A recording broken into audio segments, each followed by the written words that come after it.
Alors, nos messages, comme nous sommes tous dans la même barque, ne sont pas là pour vous culpabiliser, ils sont là pour vous encourager, pour vous fortifier ce week-end, d'accord? Et donc, il y a un message par excellence qu'on aime prêcher en cette année 2022 avec mon épouse, et ça s'appelle « Affermir ses fondements ». Donc, chaque fois qu'on vient pour la première fois dans une église, en général, on prêche ce message, et il est important de réaliser que lorsqu'on passe par des moments difficiles, et ces dernières années ont été assez difficiles, hein? Vous êtes d'accord avec moi? Le diable, il faut réaliser qu'il veut créer la peur. Parce que la peur, c'est le terrain sur lequel il peut travailler. Il crée la terreur, il crée la peur. Et nous, en tant qu'enfants de Dieu, qu'on ait attrapé le Covid, qu'on n'ait pas attrapé, qu'on ait attrapé un autre problème, eh bien, on a le choix, soit de se laisser aller dans le sens où va ce monde, c'est-à-dire à la peur, soit d'utiliser ce temps, au contraire, eh bien, pour examiner nos fondements. Est-ce que mes fondements sur lesquels mes pieds s'appuient depuis des années sont suffisamment solides? Et puis, de toute façon, la vie chrétienne consiste dans le fait que régulièrement, le vent souffle et vous déstabilise régulièrement par rapport à vos fondements. Et nous avons tous besoin de réajuster régulièrement nos fondements. Et si nous ne prenons pas le temps de le faire, à un moment donné, on va se rendre compte que là-dessous, ça ne tient plus. Et donc, il y a des moments comme cela où le diable, il veut nous décourager.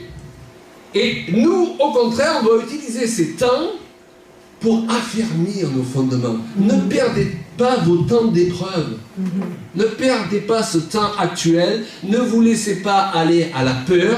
Au contraire, utilisez ce temps pour vous affermir dans les plans que Dieu a pour vous, bien sûr, mais aussi dans le fait que votre vie et votre destinée, pour qu'elle réussisse, eh bien, doit être posée sur des fondements solides. Je crois que beaucoup d'entre nous, quand on se trouvait dans ces moments de confinement, on s'est posé les questions, comme Claudie dit, voilà, est-ce que je suis où je devrais être? On fait un peu un bilan des choses, n'est-ce pas? Ça nous arrive quand on est malade ou quand la vie s'arrête pour une chose ou une autre. Et parfois, c'est un peu comme un vieux immeuble.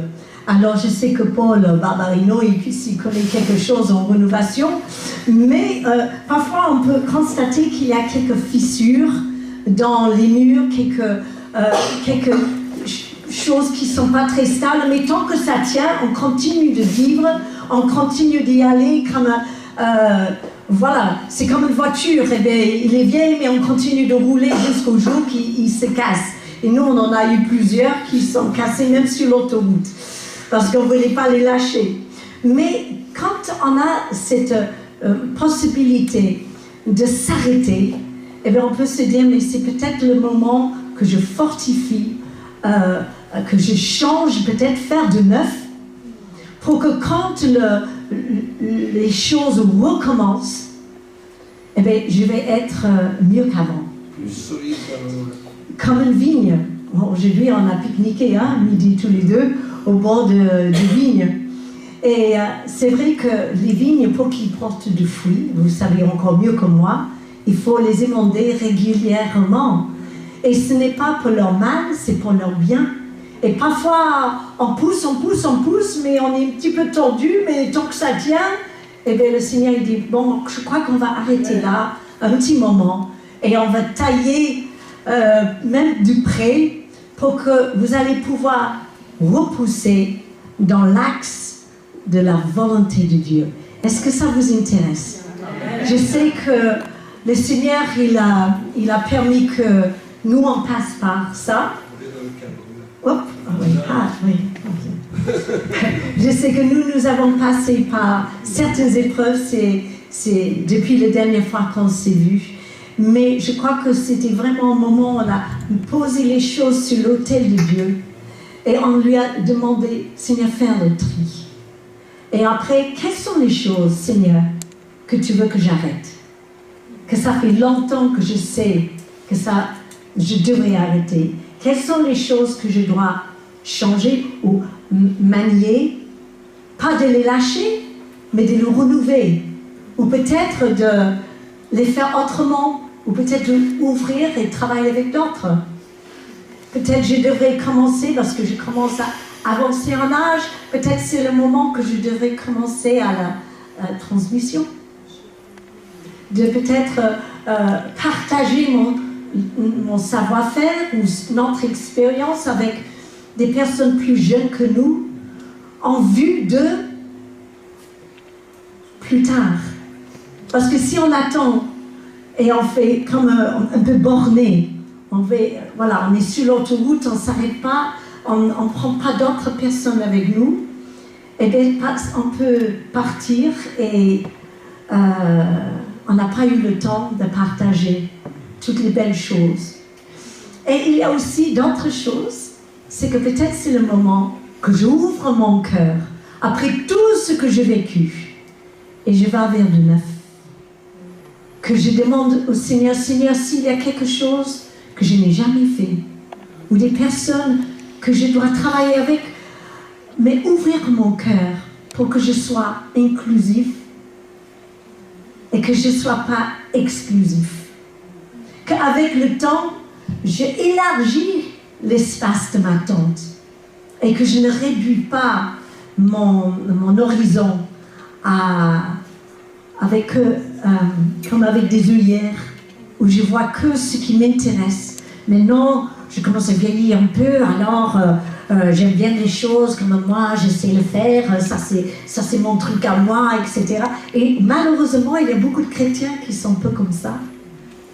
Mais je vous assure qu'avec ceux qui nous attendent dans l'avenir, avec ceux qui, les nouvelles vagues d'onction et les nouvelles visitations qu'on va avoir, avec la jeunesse qui va se lever pour servir Dieu, mais qui ne sont pas exactement comme nous, comme on a fait dans le passé, il faut mieux qu'on soit accordé au diapason du Seigneur pour qu'on reconnaisse et que notre regard sur ce qui se passe autour de nous ne nous débouscule, ne nous déstabilise pas, heureusement il est là, hein, ne nous déstabilise pas, mais que contraire, au milieu de la tempête, notre fondement, notre fondation, il est ancré.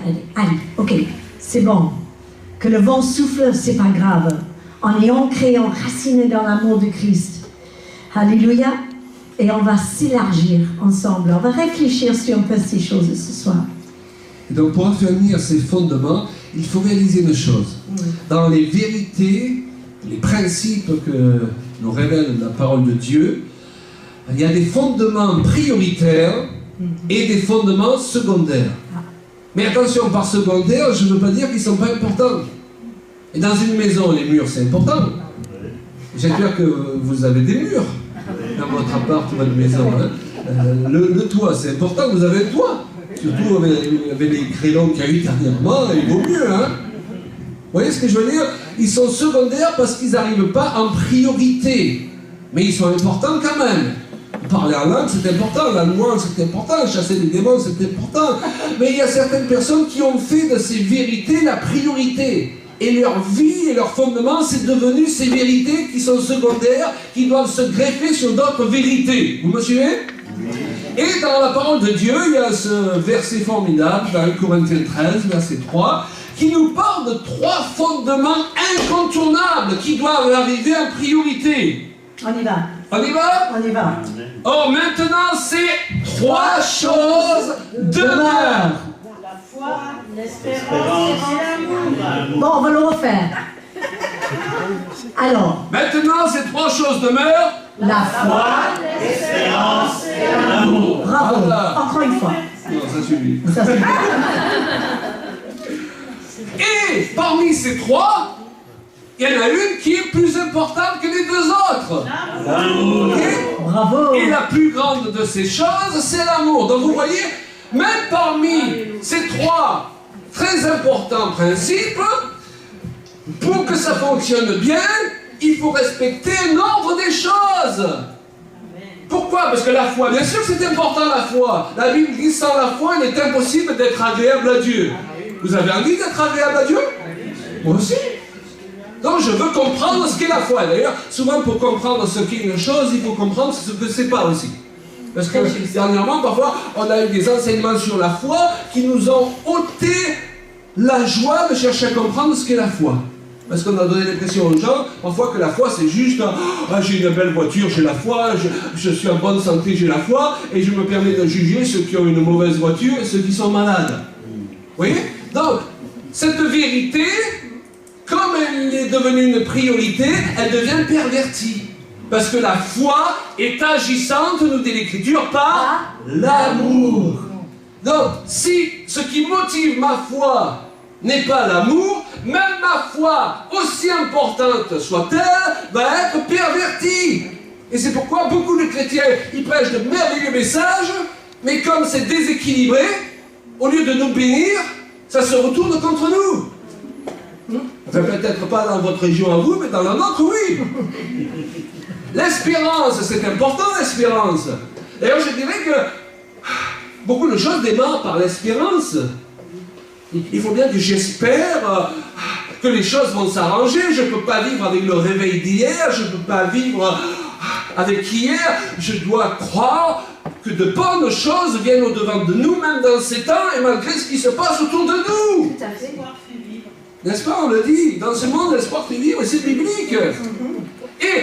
Mais si vous passez votre vie simplement à espérer, j'espère que ça s'arrangera, ça ne suffit pas.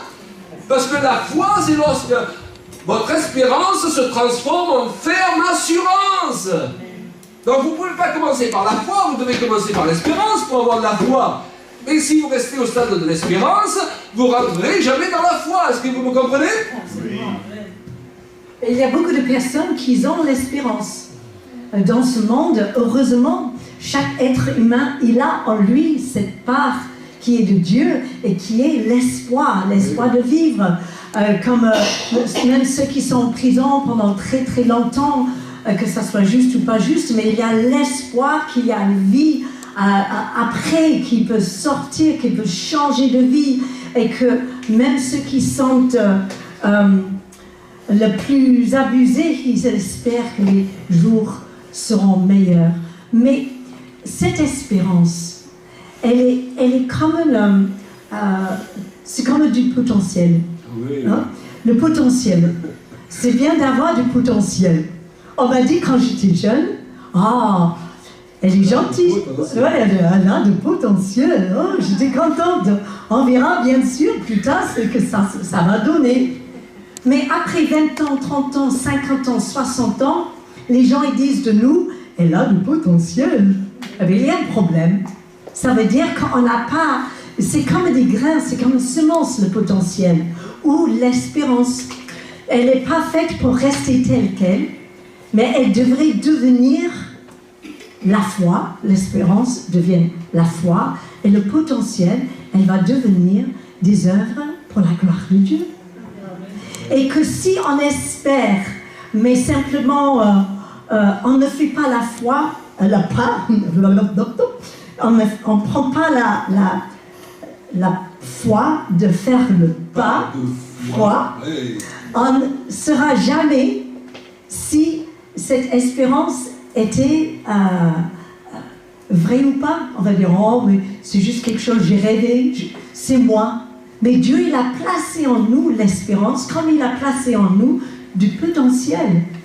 Et moi, j'ai trouvé un vieux bocal dans mon cellier qui était fermé depuis peut-être 20 ans. C'est quelque chose de valeur que quelqu'un m'a donné. Et parce que je ne voulais pas que ça se casse, je l'ai mis hors portée de mes enfants. Mais en fait, le jour que je l'ai ouvert, il était pourri. Mais bien sûr, parce que du potentiel ne devrait pas rester tel quel, dans un bocal. Et ce que vous avez à l'intérieur de vous, vos dons, vos capacités, les choses que Dieu vous avait accordées, ils ne sont pas là juste pour être jolis sur une étagère et les gens ils peuvent dire « Oh oui, elle est capable ». Moi, je ne veux plus que les gens me disent que je suis capable de faire quelque chose. Je veux qu'ils disent « Waouh, elle a fait ça ». Mais c'est sûr qu'on n'est pas là d'être dans le faire que, mais quand on aime Dieu et quand on veut lui servir, forcément, on va faire des choses qui reflètent notre foi, notre attachement à Dieu. Donc je fais cette petite comparaison entre l'espérance et la foi et notre potentiel. Qui a encore de potentiel? Est-ce qu'il y a des choses que peut-être vous avez toujours voulu faire, mais les années passent et finalement je laisse tomber. Mais je suis certain qu'ici, ce soir même, qu'il y a des choses que vous avez été appelés à faire de la part de Dieu et que vous n'avez pas encore utilisées. Alors, laissez-moi vous encourager ce soir, ce n'est pas trop tard. Quel que soit votre âge. Quel que soit votre âge. Nous, on a plus de la soixantaine, oui. Mais il ne faut pas le dire. C'est une conférence.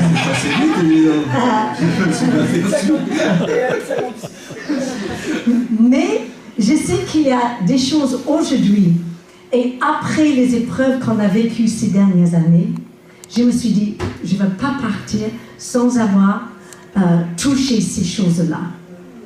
Et que maintenant, j'ai remis mes priorités en place.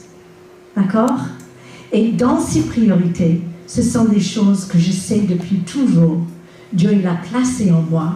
Et que je ne veux plus qu'ils soient que des rêves, ni que j'espère un jour, peut-être, si j'ai le temps, ou si ma vie change. Je veux que ce potentiel qui est en moi, que je sais qui est encore là, que vous allez voir les fruits dans le peu de temps qui vient. Donc, attention, vous allez voir de ma part, et j'espère de voir de votre part aussi, ces nouveaux fruits qui vont être apportés parce que vous avez laissé Dieu vous émonder et vous tailler. Alléluia. Et c'est que pour la gloire de Dieu. Alors tout ça, ça fait partie de la foi, l'espérance et l'amour. Et l'amour, c'est lié à une chose particulière. C'est lié à l'unité. C'est vrai. Vous savez que quand on aime les gens, on essaie d'être unis avec eux. Quand on aime son conjoint, on s'efforce de rester uni avec son conjoint. D'accord? Quand on aime son église, on s'efforce de rester uni avec son église. Et le diable fait beaucoup d'efforts pour diviser les hommes, pour diviser les églises, pour diviser les couples, les familles, parce qu'il règne dans la division. Ok?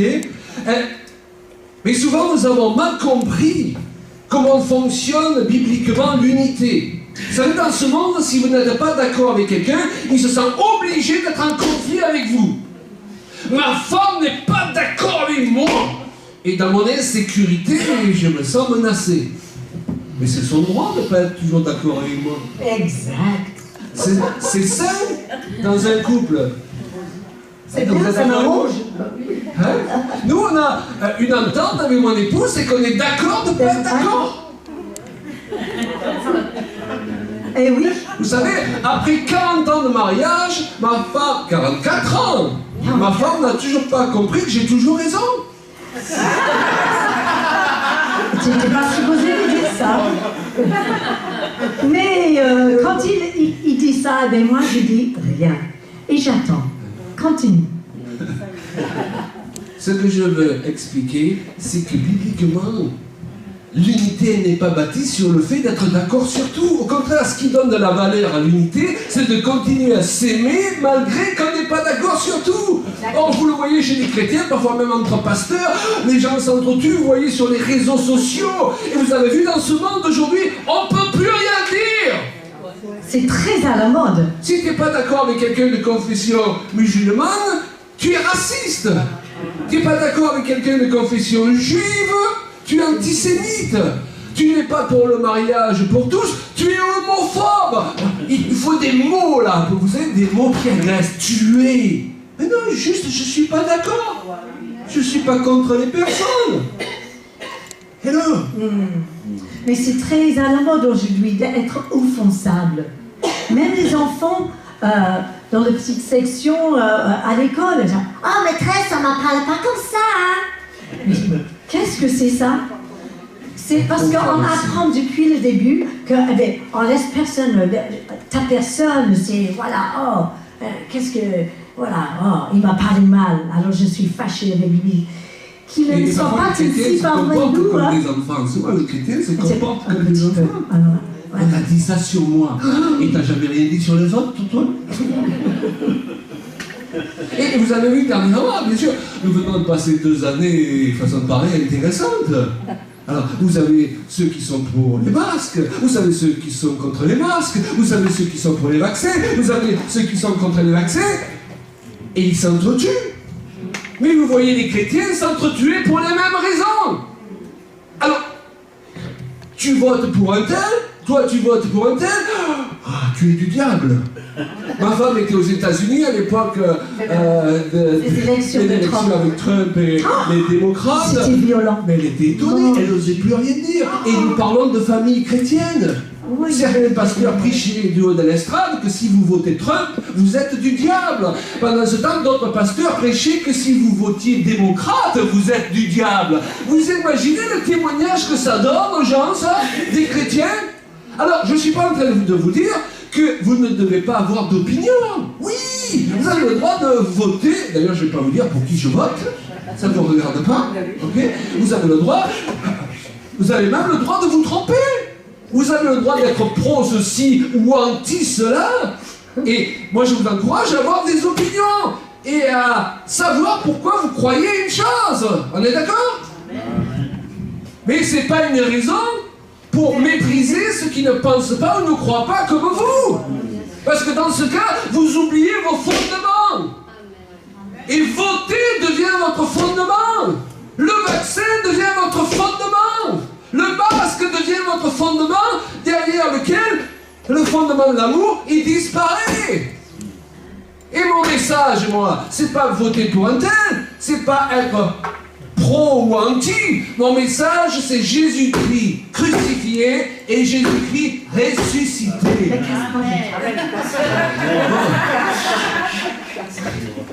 Est-ce que j'ai le droit de casser? Mais vous voyez les chrétiens, et donc s'entretuer, se mépriser, parce qu'ils ont oublié leur fondation. Est-ce que vous comprenez leur fondement? Ils ont oublié que d'abord il y a 3 choses qui demeurent. La foi, l'espérance et l'amour. Et la plus grande de ces choses, c'est l'amour. Oui. D'ailleurs, lorsque vous êtes braqué contre une personne, parce qu'elle ne pense pas comme vous, que ce soit votre conjoint, que ce soit un frère dans l'église ou autre, d'ailleurs, vous n'allez pas prendre le temps de parler et de partager dans une ambiance de paix pourquoi vous n'êtes pas d'accord. Parce que quand vous le faites, parfois vous avez des surprises. Ah chérie, c'est ce que tu voulais dire. Ben oui, tu ne m'as pas laissé m'expliquer. Ah ben d'accord, alors c'est 50-50. Et d'autres fois, ah c'est ça que tu voulais dire. Ah ben c'est 70-30. Et les 30 sont pour moi. Et il arrive aussi. Ça t'arrive aussi, hein. Ah, c'est ça que tu voulais dire? Eh bien, j'avais tort. Oh, c'est beau. Messieurs, quand vous êtes capable de dire à votre femme, j'avais tort, vous gagnez des points. C'est magnifique. Ma femme, elle me dit, répète doucement. C'est ça. Que je profite. Tu m'as dit que j'avais raison et tu avais tort. Oui, marque-le sur papier ici. Ça fait du bien, on rigole. Mais c'est vrai que c'est important qu'on prenne le temps de comprendre pourquoi l'autre il a notre opinion. Et parfois, on sera très, très, très étonné. Le pourquoi des choses. Et c'est comme malheureusement entre beaucoup d'églises. Parfois, on juge une église parce qu'il fait ceci, il fait cela, ils ont un certain comportement. Mais après, quand on comprend ce qu'ils ont vécu, eh bien, on comprend mieux. L'amour de Christ, il devrait nous garder légèrement au-dessus de toutes ces sortes de guéguerres, des combats de clochers. C'est exactement ça. On mérite mieux que ça. Jésus, il mérite mieux que ça. Et qu'en gardant nos priorités en place, l'amour qui devrait prévaloir chaque fois au-dessus de tout ça. L'amour et l'amitié aussi. De pouvoir créer des amitiés avec des personnes qui ne voient pas les choses comme nous. L'Église, il devrait être plus ouvert de se dire « Oh, c'est du monde !» Mais quoi? Eh bien, vous fréquentez aucun non-chrétien, il y a un souci. Ça veut dire que ou vous vous sentez supérieur ou que vous avez peur de vous salir. Mais laissez-moi vous rappeler Dieu, il a tant aimé le monde qu'il a donné son Fils unique. Et il a donné son Fils unique pas pour qu'il s'enferme dans une église et fait des études bibliques, mais il a envoyé son Fils pour qu'il marche sur les mêmes chemins des pécheurs. Même bien sûr, monsieur études bibliques. Mais ce que je veux dire, c'est qu'on devrait aussi savoir être normal, entre guillemets. Et tant qu'on est dans ce monde, même si on n'est pas de ce monde, on est dans ce monde, on vit dans ce monde.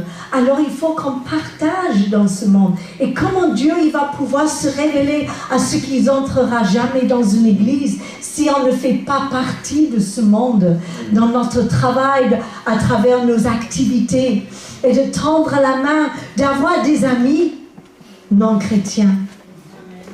Sans avoir un arrière-plan, oh ça y est, je vais le piéger. Combien d'entre vous, vous avez été peut-être plus jeune, je me rappelle il y a quelques années, et qu'on faisait des réunions, et l'objectif c'était de piéger les gens.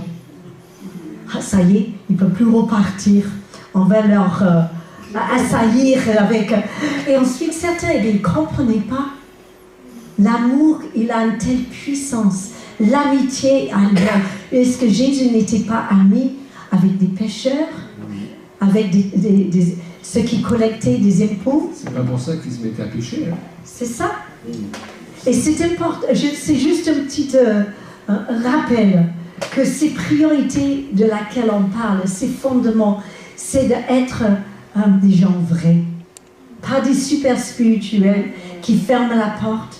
Vous n'êtes pas obligés de pécher parce que vous allez manger avec des amis qui ne sont pas baptisés, hein? Ou parce qu'ils ne sont pas, voilà, ils n'ont pas une étiquette évangélique.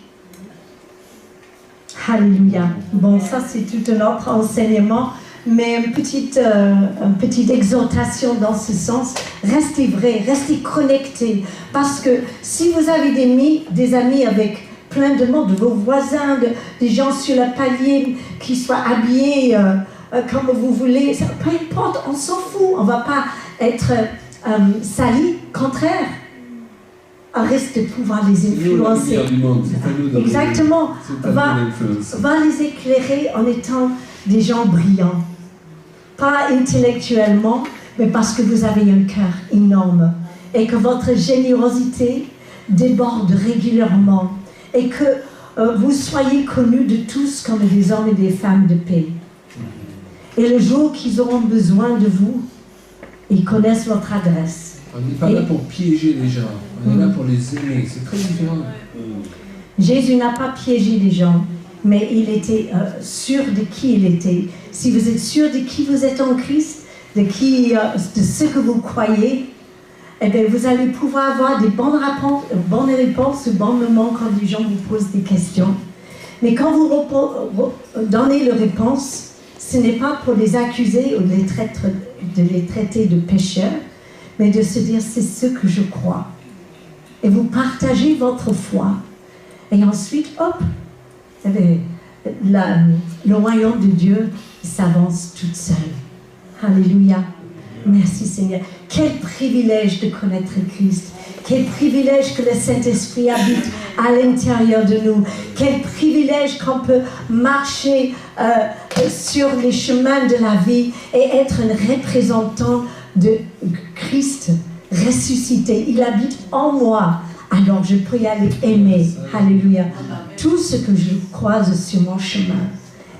Merci Seigneur. Bon. Ces trois choses demeurent.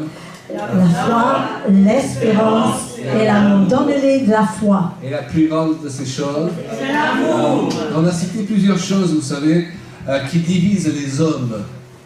Et nous ne devons pas laisser ce qui divise le monde nous diviser et diviser l'Église. Ok? Vous savez, il y a un passage dans l'Écriture qui parle des temps de la fin et qui dit, il est bien connu, une nation se dressera contre une nation. Alors, c'est pas faux dans le principe, dans le sens de grandes nations se dressent contre de grandes nations, mais le texte grec, c'est pas ce qu'il dit. Le texte grec, le mot nation, en réalité, qui est traduit en nation dans beaucoup de Bibles, c'est celui qui a donné le mot ennemi. Finalement, ça signifie un peu le contraire. ça signifie que plutôt des groupes restreints.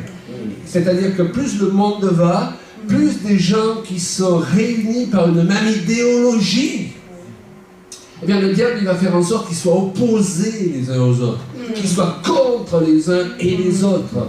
On voit à quel point les politiciens ou les gens qui sont dans la politique deviennent agressifs. Même si l'autre il a une bonne idée, il ne faudra jamais dire que l'idée était bonne. C'est malsain. Et le diable il veut pousser les hommes à devenir agressifs vis-à-vis de leurs femmes, les femmes vis-à-vis de leurs maris. Et plus on va aller, plus cette agressivité va se répandre.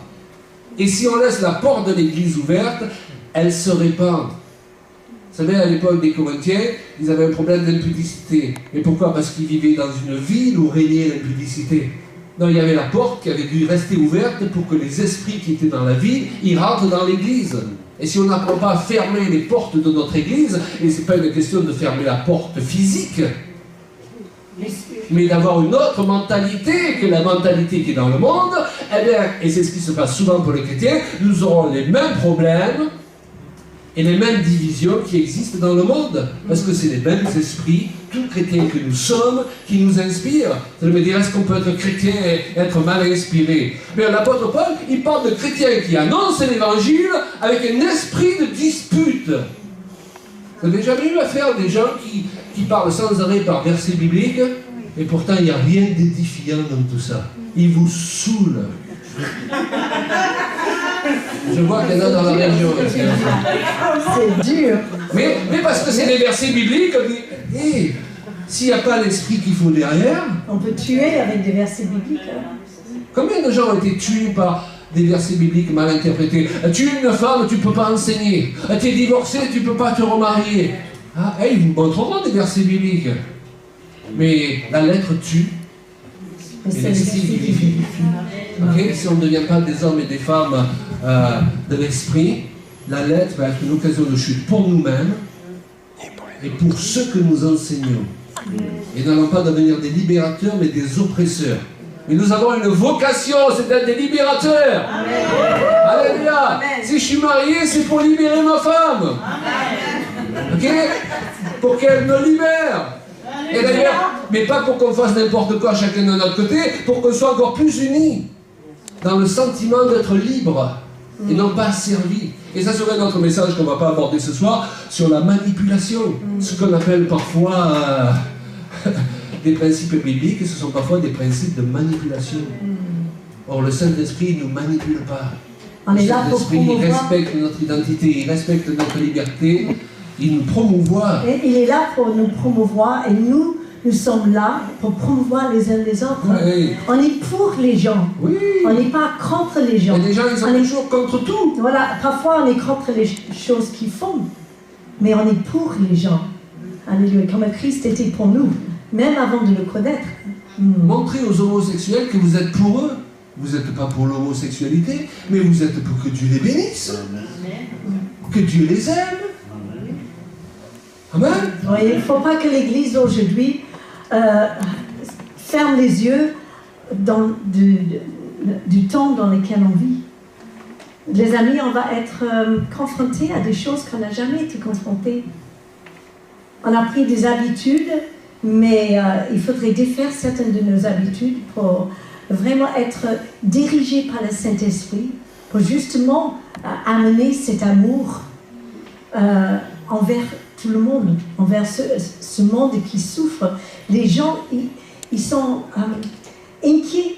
Vous sentez au-dessus de la France, c'est pas de la France, mais le monde entier, il y a un certain stress, une angoisse, sans avenir. Si l'Église ne les sécurise pas, où ils vont aller se réfugier? Nous sommes appelés d'être calmes au milieu de la tempête. Alléluia. Dieu, il aime ceux qui votent à gauche, il aime ceux qui votent à droite. Oh. Et au milieu. Est-ce que vous comprenez? Et notre job à nous, malgré que nous avons le droit de voter par rapport à nos convictions, c'est de manifester l'amour à ceux qui sont à gauche, à droite, au centre, et à ceux qui ne votent pas.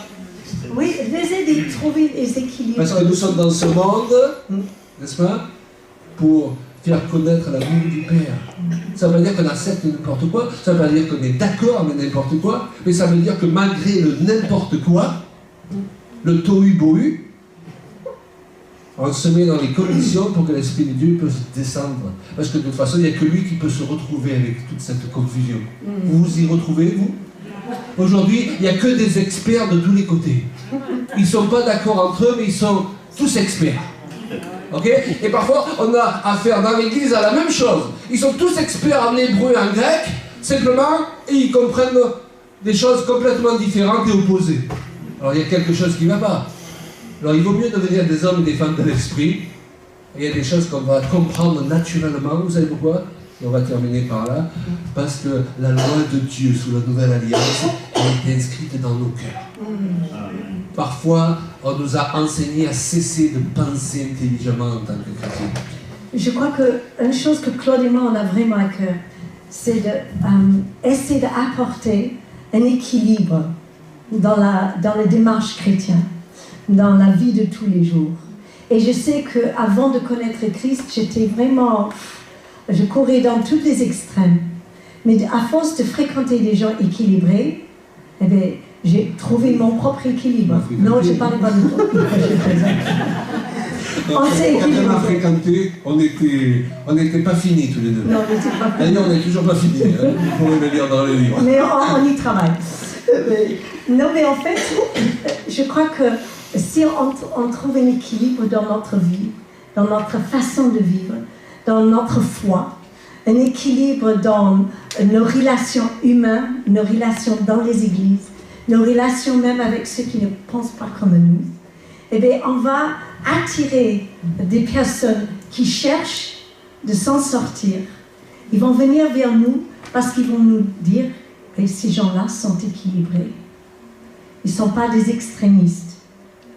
Je ne me sens pas en danger. Je me sens bien. Il y a l'Esprit de Dieu en chacun de nous. Et cet Esprit, il est là pour nous enseigner en toutes choses, pour nous diriger, pour nous éclairer le chemin et pour qu'on partage cet éclairage avec d'autres, pour qu'eux aussi, ils puissent être mis hors de danger. Parce qu'il y a beaucoup de danger dans le monde aujourd'hui. Donc, c'est nos fondements. Tapez un peu les pieds là. Voilà. Vous savez, on a tous un peu l'habitude de s'asseoir et de croiser les jambes. Hein? Et souvent on me dit, mais non, c'est pas bon pour le dos. Oui, mais je suis bien comme ça. Non, mais en fait, Dieu, il veut qu'on se tienne bien. Qu'on soit bien assis dans les lieux célestes. Qu'on soit bien assis ici sur terre. Qu'on se tienne vraiment d'une façon qu'on voit bien ce qui est devant nous. Parce que l'ennemi veut nous rendre confus et dans la confusion. C'est un temps de confusion. Mais une chose que Claude et moi ont pris dernièrement, c'est vraiment d'avoir un regard de une acuité spirituelle. Et j'aimerais prier pour ça, pour vous, ce soir. Parce que quand on voit, même s'il y a un grand obstacle qui vient, on saura comment l'affronter avec assurance. C'est quand on ne voit pas et on n'est pas très sûr que la crainte s'attache. Mais nous ne sommes pas appelés de marcher dans la crainte, mais de marcher avec l'assurance. Approchons-nous avec assurance au trône de la grâce. Est-ce qu'on peut se lever, ceux qui le désirent, et nous allons prier. Voilà, nous avons parlé de foi. Vous savez, la foi, c'est que vous repartiez de ce lieu en croyant que parce que vous êtes venu et que vous avez reçu la parole, quelque chose va se passer. Que vous allez repartir avec un plus. L'incrédulité, c'est dire, bon, c'est une réunion de plus, on attend la prochaine. Il n'y a rien qui se passe, rien qui change. Mais l'Esprit de Dieu, il a un support, et c'est sa parole, la parole de Dieu. Amen. Cette parole, elle est là pour accuser personne, mais elle est là pour nous encourager à ajuster et réajuster nos fondements dans des temps de trouble. Ce sont des temps de confusion, mais notre Dieu n'est pas Dieu de confusion, il n'est pas auteur de confusion. Amen. Donc tout ce qui crée la confusion dans votre vie, arrêtez de les écouter, qu'ils soient chrétiens ou pas. D'accord? Je crois même qu'il y a une parole pour plusieurs d'entre vous ce soir. Continuez à les aimer, mais vous n'êtes pas obligés parce que vous les aimez de dire Amen à tout ce qu'ils vous disent. Même quand ils viennent avec un gros « Ainsi parle l'Éternel ». Okay? Certains, ils devraient apprendre à prophétiser sur eux-mêmes plutôt que d'essayer de prophétiser sur les autres, et ils seraient vite dégoûtés, croyez-moi. Donc, Seigneur, je te bénis. Merci, Papa. Et je te loue pour ta parole qui est la vérité. Merci, Seigneur, je te loue pour ces hommes et ces femmes pour qui Jésus-Christ a donné sa vie. Parce que tu ne veux pas que ces temps de trouble les troublent. Tu ne veux pas que ces temps de confusion les rendent confus. Et Seigneur, là où la confusion s'est installée dans certaines vies, peut-être certaines familles, peut-être certains couples, eh bien que l'acuité spirituelle soit développée. Amen, amen. Ce soir, nous libérons le pouvoir de la parole de Dieu. Nous n'avons pas de pouvoir par nous-mêmes, mais à cause de Jésus et l'Esprit de Dieu qui est sur nous ce soir. Nous libérons, alléluia, avec foi, cette capacité de voir plus clairement en sortant de ce lieu.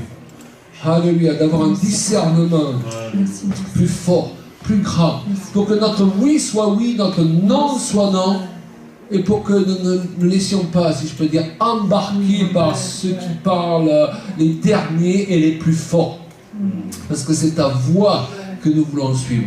Et nous savons que c'est la voix d'un bon berger. Si nous suivons ta voix et si nous reconnaissons ceux qui parlent réellement en ton nom, nous ne pourrons pas nous égarer, nous ne pourrons pas devenir confus. Et ce soir, nous libérons un esprit d'éclaircissement aussi. Alléluia, de discernement. Oh, merci Seigneur, alléluia. Esprit de révélation. Merci Papa. Moi, je crois que vraiment, ce soir, je veux prier pour que plusieurs d'entre nous, on ne soit pas aussi susceptibles face à des personnes qui soient arrogants ou qui sont facilement offensables. Offensés, pardon. Et qu'on arrive à être juste sûr de qui on est en Christ. Qu'on soit vraiment fortifié dans notre être intérieur, une sorte que Christ habite dans nos cœurs par la foi et qu'on peut tenir ferme dans cette foi face à des personnes parfois agressives ou parfois qui essaient de s'imposer ou de nous changer. Père, désormais, nous voulons être dans l'équilibre. Alléluia. Merci de descendre ton onction maintenant. Je prie que le Saint-Esprit descende cet instant. Que le Saint-Esprit descende. Si vous voulez, levez vos mains, parce que c'est juste au-dessus. Alléluia, Seigneur. Et je prends vraiment une nouvelle onction, une nouvelle façon de marcher.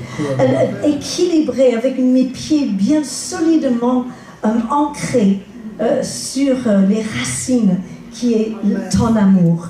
Alléluia. Et merci Papa.